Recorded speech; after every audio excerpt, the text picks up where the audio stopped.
Welcome to the More You Look podcast. Welcome to the More You Look podcast. I have a question for you, Sky. Yeah.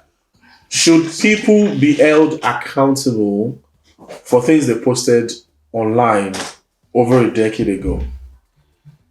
Yeah, basically. No, what's your answer? No. You said yes. I said yeah, basically. Okay. Yeah, What's the answer to that? You want a yes or no answer? First, yeah. No. But if it's a hate speech, if it's any of these societal triggers that we have right now, you understand? Mm-hmm. I believe people don't change in their feelings about those kind of things. They don't change overnight. You understand? You could change, for instance, if you were smoking. Yeah. You could change if you were smoking weed in your video. I don't want to interrupt you, but I'll counter what you are saying. Yeah, you could change if you were smoking weed, you know, when you were 18 in a Instagram video, TikTok video. You could no longer be smoking weed, or you could still be smoking weed and still be a decent person. But if you hate people, you hate a certain culture, you know, be it blacks, be it whites, be it whatever, I don't believe that kind of thing goes away, because it doesn't always start with you. It's those kind of hate stuff are usually generational. What your parents taught you, how they taught you to treat other people of other culture. Okay. You understand? Now so let me come I in. might still be able to hold you accountable for that. Let me come in quickly. Okay. And I want you to hear me out. Yeah. Have we not had actual KKK white supremacist members who changed their views after a long time? How genuine is it? No. Of course, very genuine. But I'm coming. Let's leave that out of it for a second. I just started with that. I just wanted to go to the extreme first. Look at yourself as a man, as a black man, as an African, as a Nigerian. Growing up in Nigeria, were we not fed myths, ideologies, you know, I see where you're going. about how the Western world live their life? Oh, white people, they don't have culture. Oh, white people, they don't take care of their kids. Oh, white people this, white people that. When you eventually change locations and now live amongst the white people, do you still have those same views? Because I don't. No, I'm coming. I'm still coming. Yeah. Look at it this way. When I was in Nigeria, I would say the average Nigerian person, okay, the views they would have about the LGBTQ community would be different today from how it was before you left the shores of Nigeria. Because what we were told about them is different. We were made to hate gay people.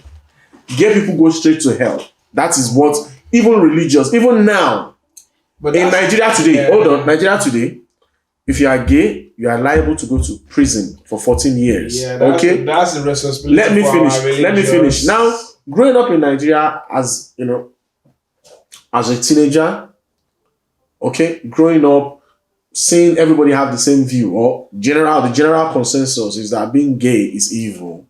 Being gay is bad. You are certain for hellfire. Fire, brimstone, and damnation and everything. Now you've traveled abroad. You've lived with gay people. You've worked with them. You see that they are human beings like us. You get what I mean?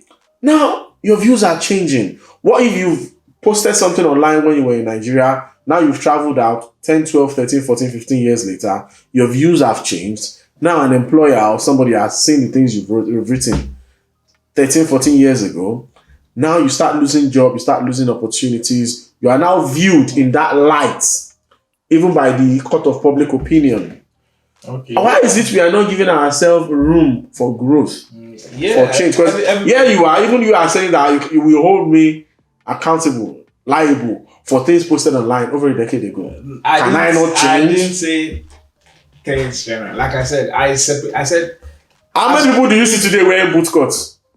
Yo, Fashions change. Everything changed. The only thing that concerns me is society triggers, because if not handled very, I mean, history has proven us that if it's not handled very carefully, these things cause riots, cause wars, so to speak, and it damages friendship, The reason why I'm saying that, it's not like I would. Okay, let me put it this way. Growing up, yeah, you're saying that maybe because I got here, that's why I changed. No, I'm not. I'm just using that as an example. Yeah, I know. It's an example, but I'll give you an example of mine. May I believe when I was growing up, those things. We were having a chat. I told you some of the things that I disagree with when it comes to religiousness back home. I was telling you, right? That's the way I am. I used to like to think for myself. If you tell me this, okay, I don't just I see where you are going. I don't just take your word for it. So my point is this, Femi. If if you are something, you understand, and it's a generational thing, like they've been brainwashing everyone, like, okay, this is it. We do not like blacks. Oh, this is it. We hate whites. You understand? I'll tell you, when I was growing up, all I wanted to do was to get married to a white lady. You understand? So it's not because I'm in the UK. That's why I get you. I don't have. Okay, let me pose this question. I don't have it. No, okay, let me pose this question to you. Have you ever had any views, okay, that are now different? Yeah, that's what I'm saying. I can tell you some of them. That's where I was going to. You understand? So, the way I can coexist with whites, Asian, and all that is because that's who I've been all along. I talk to everybody knows, everybody, I like it. But I might have mentioned one or two things. This is everyone knows that I'm not trying to be holy now because I'm on camera. No. I might have said one or two things, that can be a bit gay related. Like maybe when I'm dissing my friends on social, I can say, "Oh, you gay idiot," something like that. That don't mean that it was about the people as a collection. No, it was just the way. But it was like a slur that we used back home to. But that is still the same thing. That's what I'm saying. The gay people saying that we don't understand that. Only you know that. And I do apologize. So that's what I'm saying. That should you lose opportunities, your business, everything? No, you shouldn't. You should. But that was the question I posed to you earlier. That should people be held accountable to the point where they are cancelled? I still feel like it's a bit tricky.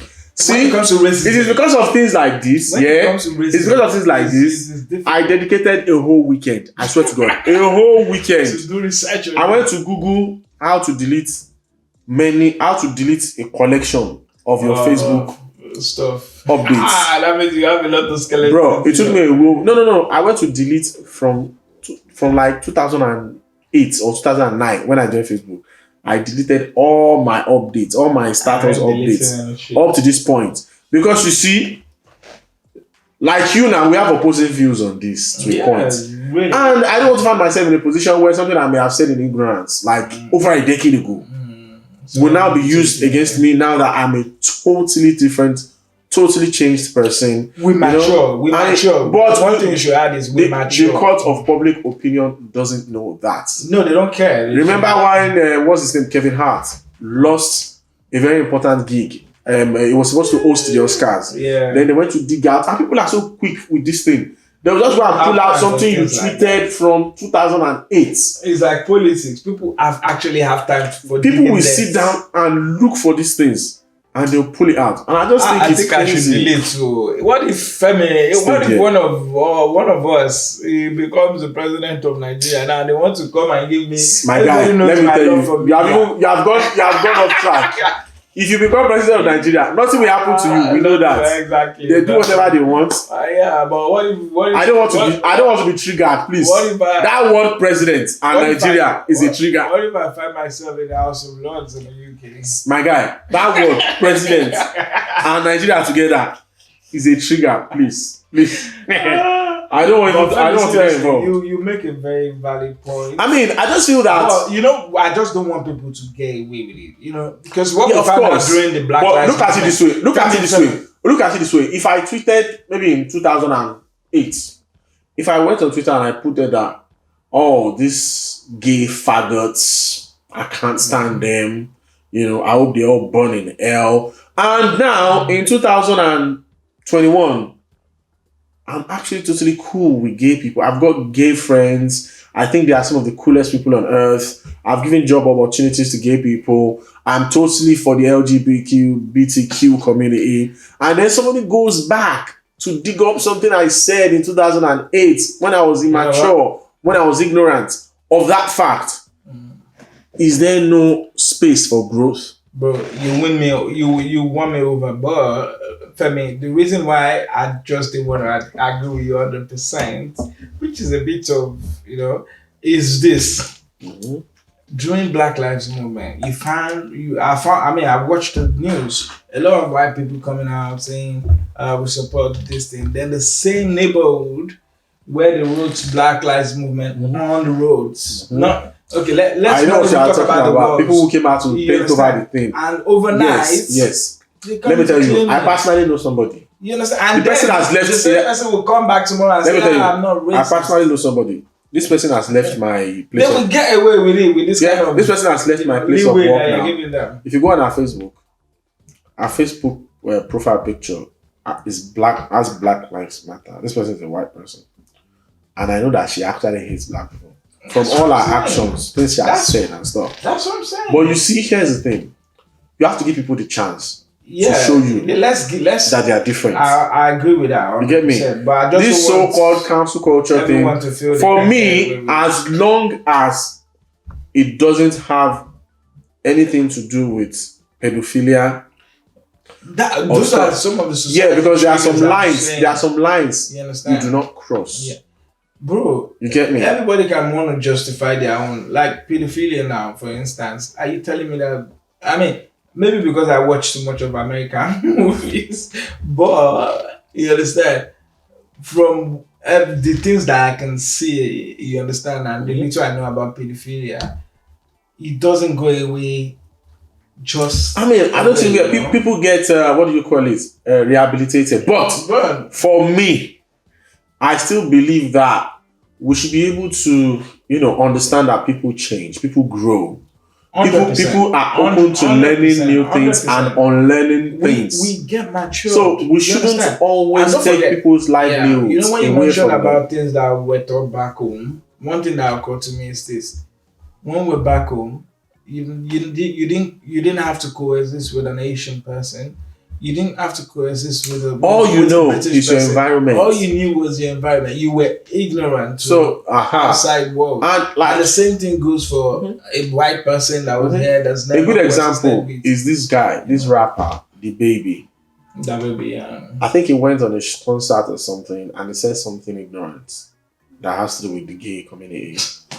And after that, all the summer, what do you call these shows? What do you call these? Billings and whatnot. All the summer concerts and events that he had been booked for, he got dropped from every single one. I'm talking about every day we hear that this concert has dropped that baby. This one has dropped that baby. Now, I can understand that.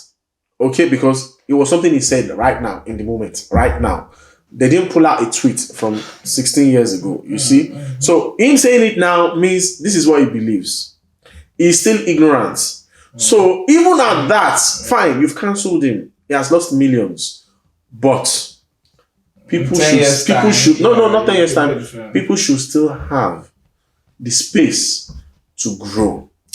If he has learned his lessons, if he released a statement saying, I've learned my lessons, let him prove to us that he has changed. Yeah. Let us see. But what he did wrong was, even after this, when the first two shows cancelled on him, he came out and released a statement saying, I stick with what I said, blah, blah, blah, not knowing that. So the others were still they all started cancelling this guy.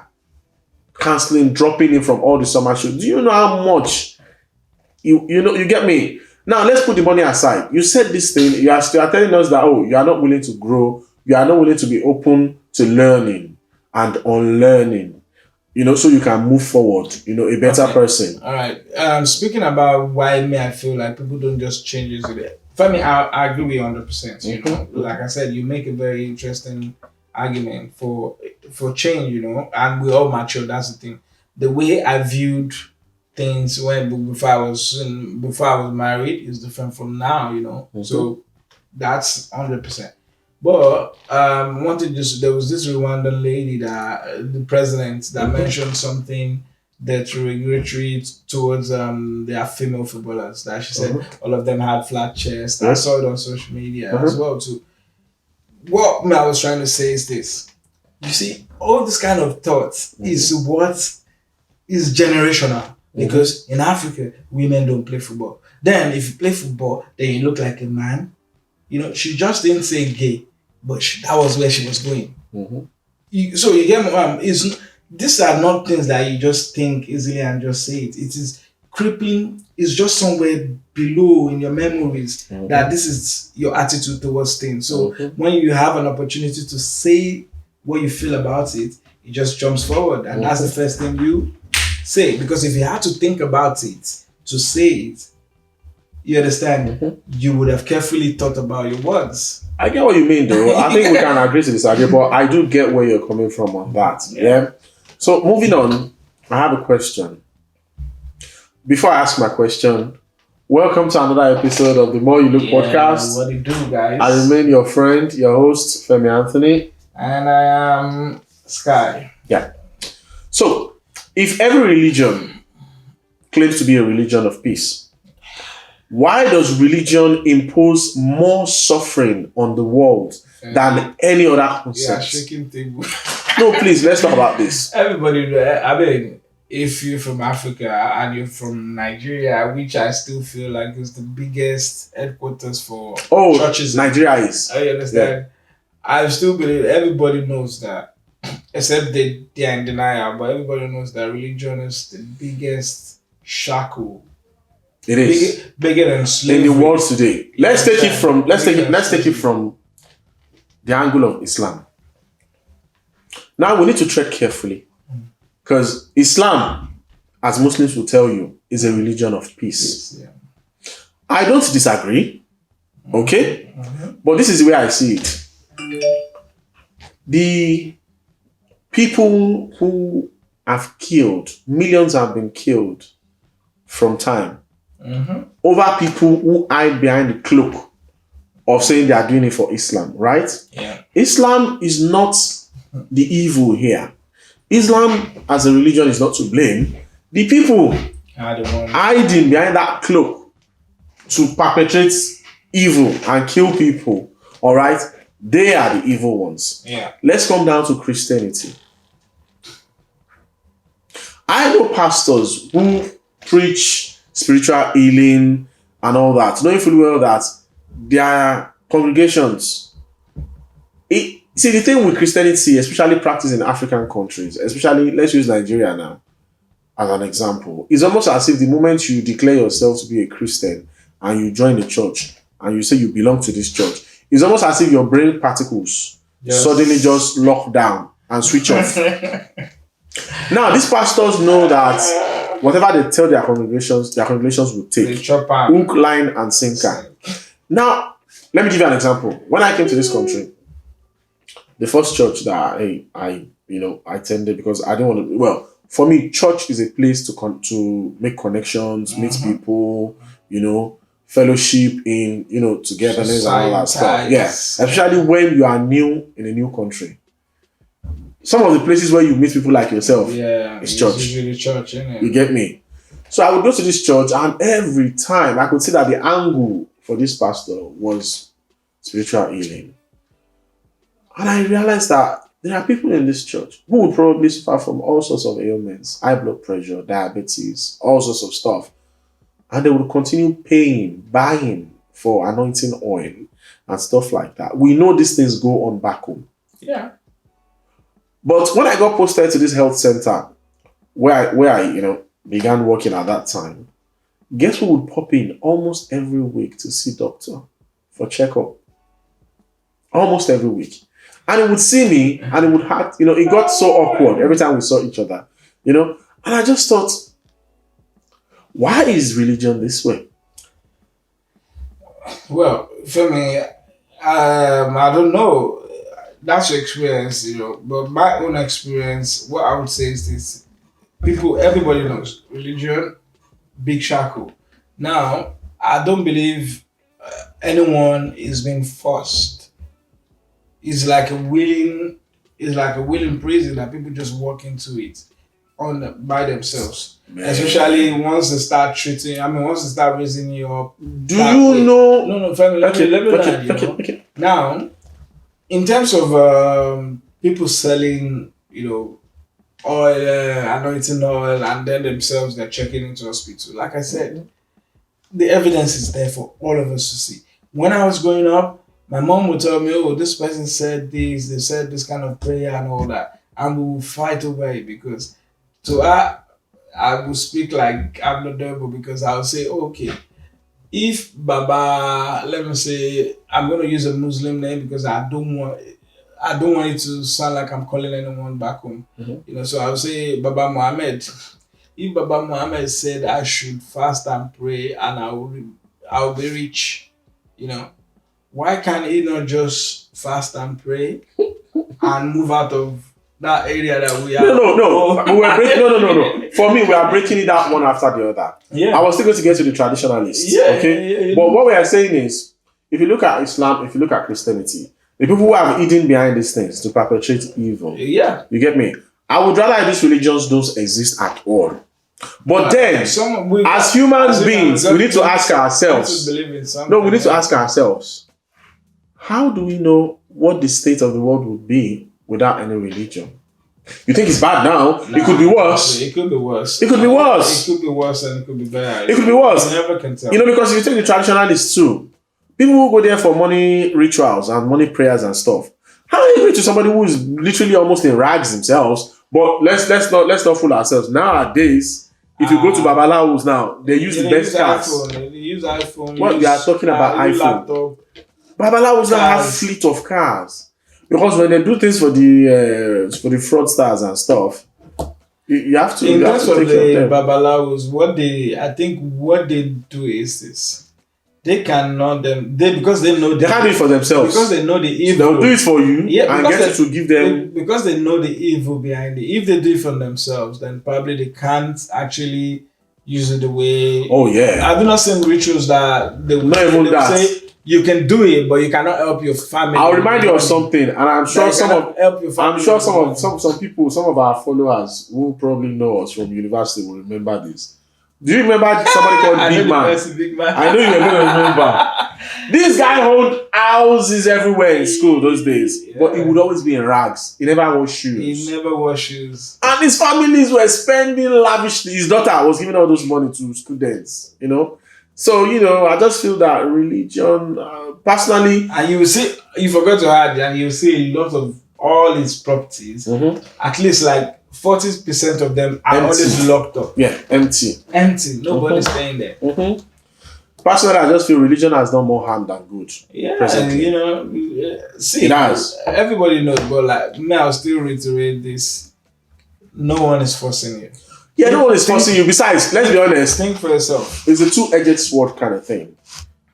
It's caused a lot of harm. But some people will come out and say religion changed their lives. Yeah. Religion has helped them in different ways. I believe in religion. No, I don't. I believe in religion. I don't.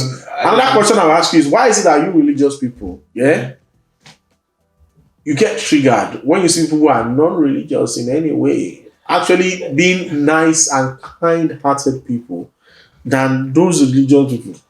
I wouldn't know because I'm not like. If you want to trigger, have I treated you? Oh no, I'm just saying. I'm not saying you. I'm just joking. Yeah. But the thing, if you want to trigger the average religious Nigerian right now, show them a non-religious person that's actually doing well. Exactly, they would. They believe that once you are not religious like this, your life has to be in disarray. I don't know why that is. That's one of the ills about all this. I believe in.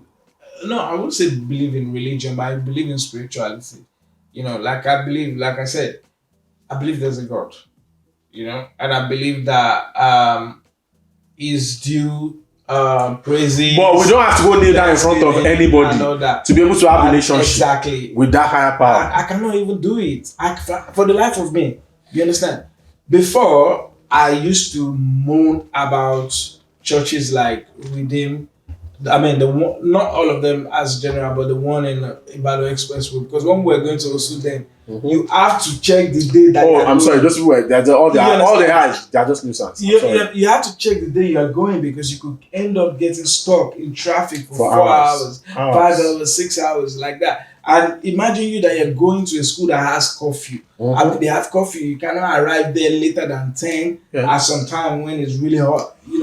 So I believe that was just extreme. Now, I can never for my life believe why people will still continue to do that. When God, do they not tell them there that God is omni? If they truly believe in God, you don't need to don't dip it. Don't dip it, fam. Science is everywhere. Don't dip it. You are going too deep. I don't understand it. Don't dip it. Why do I gotta go?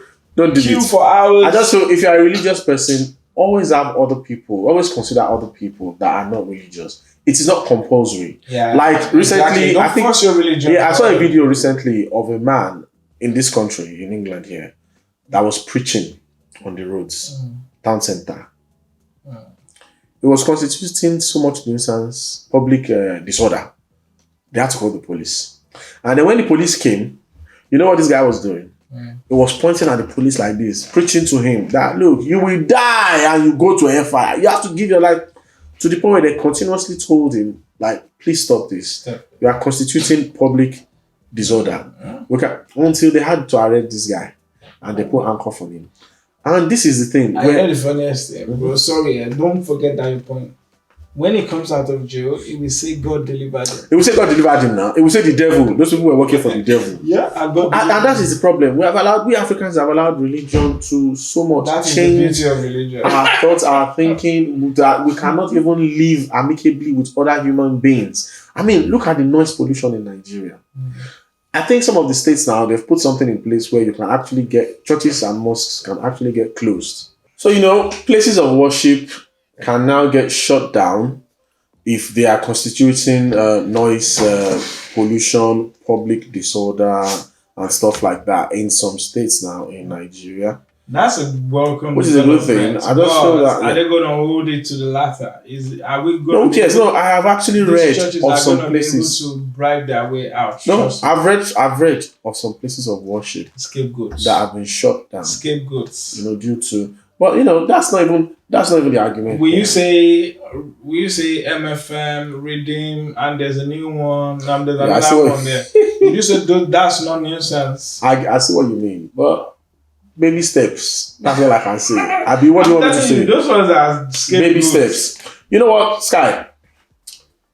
A few days ago, I thought of something, and I just felt that it is something that we should discuss. Okay.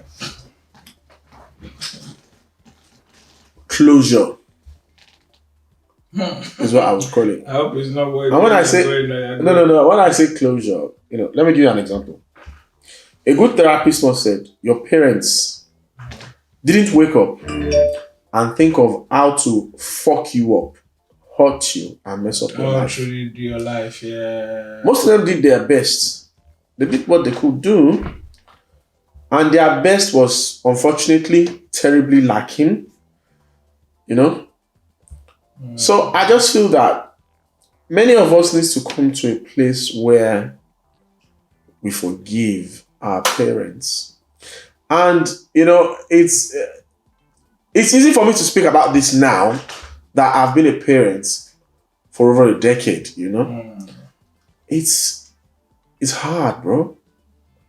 I think we need to shed light on the fact that our parents, a lot of them have really tried. They have really tried. And sometimes, unfortunately, and let me just put this addendum before I go too deep. If it involves abusing you sexually as a child, if it involves, because there are some lines, like I said earlier, that cannot be crossed. You get me? But if you just normal family dispute, you get what I mean. These things do leave their effects. But because we are Africans, we have been built to not even pay attention to those things until you leave the shores of Africa to countries where these things are highlighted, and then you realize that, wow, you've been living with trauma for the better part of your life. And now, I'm not gonna lie, I ran away from home when I was young. I ran away for like a week until I realized that the outside world there is a jungle. Nobody taught me till I found my steps back home. And when I revisit a lot of things that happened between myself and my mother of loving memory, I just feel that I'm happy personally that I was able to find closure when she was alive. We had a good relationship. We found love again and all that stuff. But I see quite a lot of people who, oh my God, who have not spoken to their mothers, their fathers for decades, for many years. It could be the fault of the parents. It could be the fault of both parties that are now refusing to meet themselves halfway. And all I can say to you is this.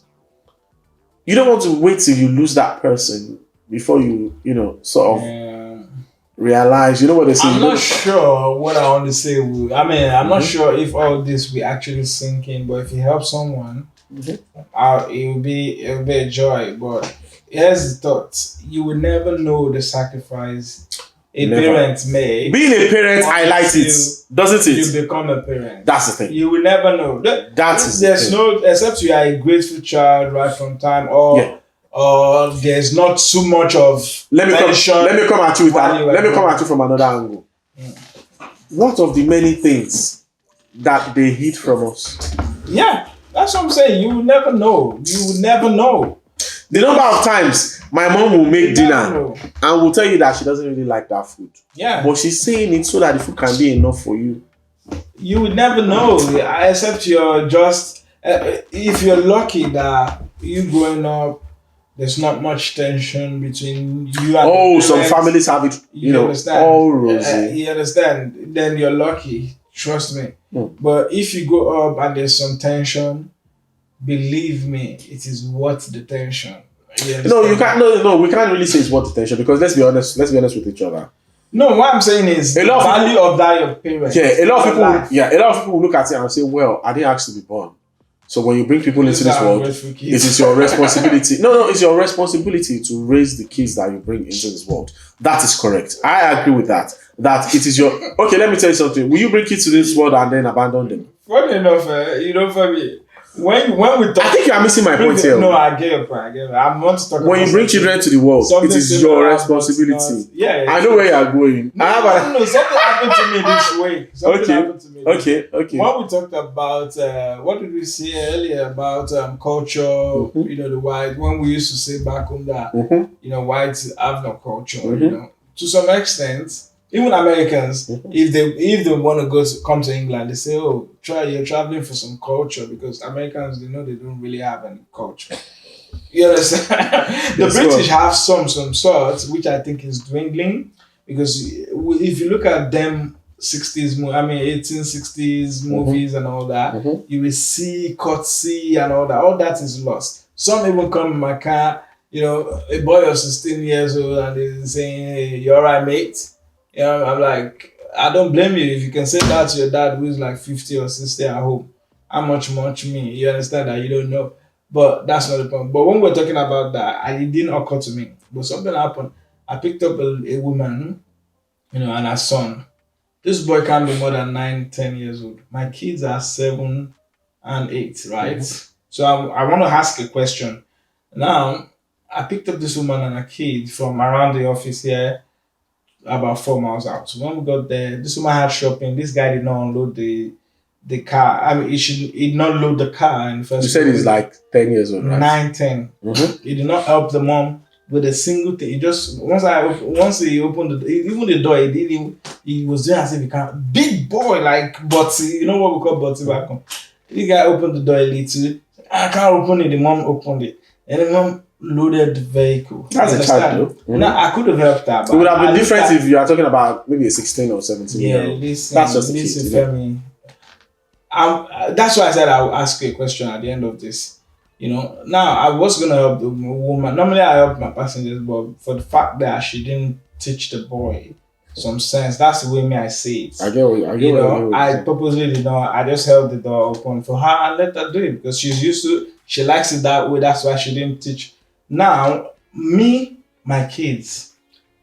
I mean, while she was doing that, and I look at it, okay, maybe she's trying to avoid child labor and all those propaganda of 21st century.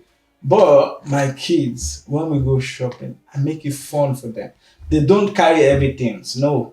I'm like, okay, you engage you have to get them. them to, Let them get used to this. Yeah, but here's the thing. When they grow up, they are going to do their own shopping. But there's this saying that you don't teach people how to raise their kids. Those are the values. Those are the values that you and I have been brought up with. Being Africans. Yeah. Nothing is perfect. No culture is perfect. No culture. But for the benefit of this topic, for me, it's about finding closure, finding forgiveness. No, before we and moving on. I want to ask you. So, do you think it's actually child abuse? Like I can't tell this age. To give your kids to let your child help you with those shopping. No. I have a child that's 10 years old. When we go out shopping, I don't ask her. She goes, "Daddy, what can I carry?" So I find something her own size to give to her. I find something that is her size. There was bread in the bag. There was bread. There was a lot of sweet. This guy sat in the car and was moaning all through. Mommy, hurry up! Even the trolley. And also, there's another thing. My kids fight over the trolley. Who's going to go return? But here's another thing, Sky. You see, I can't judge. No, I'm not because one thing is you've met them only on your trip. Yeah, only once. You don't know if the boy has any invisible challenges that you can't see. That's true. For all you know, it could be somewhere on the spectrum. Yeah, and the mom already knows that, and she knows what can set him off or what can trigger him. So I would say you shouldn't. I don't think we can. You get what I mean? Yeah. But I understand where you are coming from. We have different cultural beliefs. You get me? Like the Chinese, the Asians, Africans, we are more deeply entrenched in culture. Yeah. Honestly, I don't know if this has helped us more or not. Let me just leave that there. But I want to come back to this topic. Yeah. So being a parent for just a little bit over a decade has shown me that parenting is hard. There's no manual to it. We are all winging this. You learn on the job. We are winging it on the basis of love, kindness, and upliftment. You see, support. You learn on the job. You have to forgive. If you are watching or reading this, that childhood trauma is not going to be resolved as long as you run on revenge and self-loathing, resentment, being unforgiven. You get what I mean? Hating your parents doesn't make you better than them. Nah. You don't know why what happened. I think that should be like the title of this episode. You get what I mean? No, what title suggest? Hating your parent doesn't make you better. No, we'll find a better title that has to do with that. Yeah. Because the thing is, I've been there. I did not speak to my mother for a long time. As a teenager, because there were things going on that I did not even fully understand. I just wanted things to go my way, kind of. I expected certain things to happen. But it took me becoming a man to fully understand that everything she had done was to protect me. But we never understand these things until it's almost too late. Yeah. You get what I mean? Don't get us wrong. Some parents hard to forgive. Yes. Oh my God. When you're hurt. There's no two ways around. But the thing is, do not wait till you lose them before you realize that you could have sort of, found a place in your heart to forgive your parents. Like I said earlier, if it had to do with child abuse, sexual abuse, I'm not involved.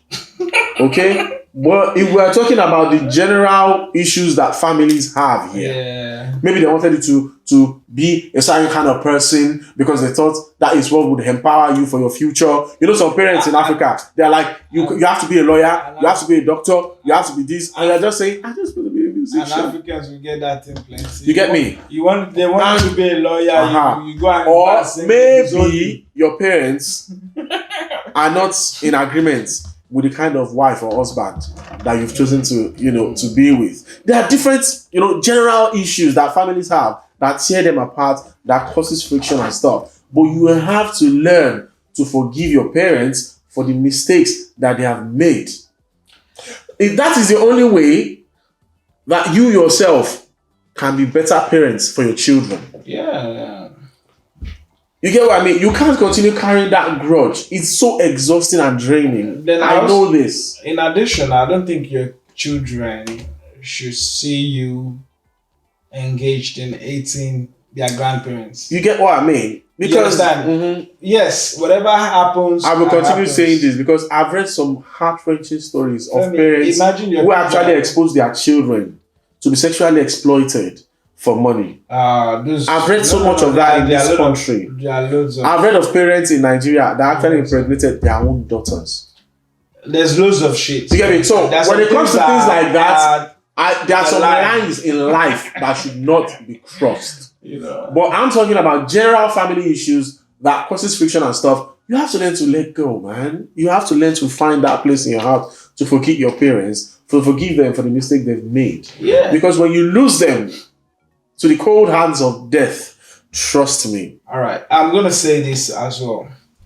What's the best way for you to groom your children to love you when you're old? The best way... You don't groom them.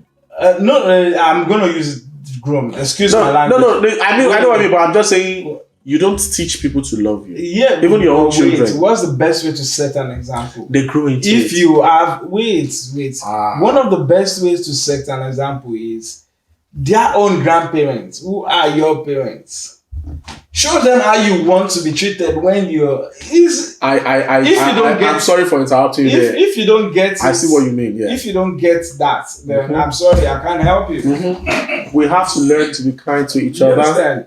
And your children will see what you're doing. Yes, of course. With their grandparents. It is hard. They would see it. Being an adult is harder being a parent. We are all just winging it. Your parents, they winged it too.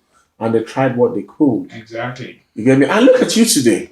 Yeah, I mean, if you're not under the bridge. Moving on, you were telling me about a song earlier. Song of the day. Yeah, I know. I mean, basically, there's a couple of albums that I've enjoyed in the last 2 weeks. You were talking about a song from what's his name? The very first one is an album. It's just the old album, Nas. That album, man. Yeah, exactly. King's Disease 2. Yeah, man. No, Bass. Yeah. I just think, there's not much you can say for Nas. His reputation speaks for itself. You don't expect less. He's top 5, dead or alive. Yeah, but I don't think his last album was as fire as this. That's just the difference. That was why he backed it up with the sequels of some sorts, and it's absolute fire. Produced by Hit Boy. Songs they are absolutely banging. We can't play it here because I don't want them to block this episode. Anyway. But you were talking about a song from then back home in Nigeria, Oyoyo. I like Oyoyo. Then there was this. I don't know any song called Oyoyo. I know Ayoyo. Ayoyo, sorry. Ayoyo. Yeah. What was this? Let's play this bit of that. Man, I love it, man. Ayoyo. Let's go! You know what I like about this song? Yeah. And it kind of gives me a perception about the twins, And in my own eyes, I don't know if you agree or if anybody else agrees. I feel like their split, sad as it was, it kind of brought some maturity into both of them. Because when they were together, I don't know who was influencing the kind of music they brought out, but it was sort of streamlined, myopic, But so now, this guy has branched and is on his own lane now. Yeah. And the other guy too, Peter. Yeah, he's doing well. Yeah, of course, yeah. But I just feel like I don't know, maybe this is where I listen to music, but I like variety. I don't like the same sound of beats. I see what you mean about this song is banging. Man. Then there's another song. Wait, go to the rest of the music. the rest of the album. There's one again. What other song? There was a single that was winning before. Reason with Me, I think. I think it's Reason with Me. Yeah, I think that one or something. Something must. No, not that one. There was one, anyways. This Focus too is good. Anyways. I'll give that album a listen. That was ridiculous, and it's called Are You You? Yeah, then another album that people can listen to. I didn't really feel it that much, but maybe because I was tired when I was listening to it, so I'm gonna give it some time to pick up. It's a new album as well, Yemi Alade. Oh yeah, Yemi is good. Yemi is good. For me, personally, it's good. For me, song on my radar. It hasn't kicked in. Is Tiwa Savage featuring Brandy. Yeah. Somebody's Son. That song is making waves in America right now and other parts of the world. Not Tiwa. And I think it's closely behind Wizkid's and Same's Essence for Song of the Summer. Yeah. It's a very wonderful song. Basically, I feel like Tiwa over and over, I heard something bad about when she was in Mo Eats. I mean, when she was in with Don Jazzy, that she was not letting other female artists shine. That they used to kill. I don't know how true that is, but she has proven she's talented anyway. She's worth again. She's what I met so. She's very talented. Good, she's good. I like her. She's one of my favorites. And that's about that for this episode. I know this episode is going to be a bit short, but I'm not going to lie to you. Before we started recording, we're still looking at 40-something. It doesn't matter. Before we started recording, this guy what have I done? Brought out steaming plates of rice. Grilled fish with chicken. Man, you go let me tell you, the smell is still lingering in this studio right now. And since I've been trying everything I can to stop my stomach from growling. I offered it. And that is the reason why everything I've been saying since at the back of my head is all just about food, the rice and food. So I've triggered something. Yeah. So I'm gonna leave you with this before we end this episode. I don't know who you are. I don't know who needs to hear this, but you're doing great. Celebrate your little victories. Sometimes give yourself a pat on the back. Your best. You know what I mean? Life is here to be lived. Live. All right. Till you see you next episode. Till you hear from us. Take care of yourselves. Take care of your mental health. Check your blood pressure. All right. Be good to yourself and others. Ciao. Au revoir.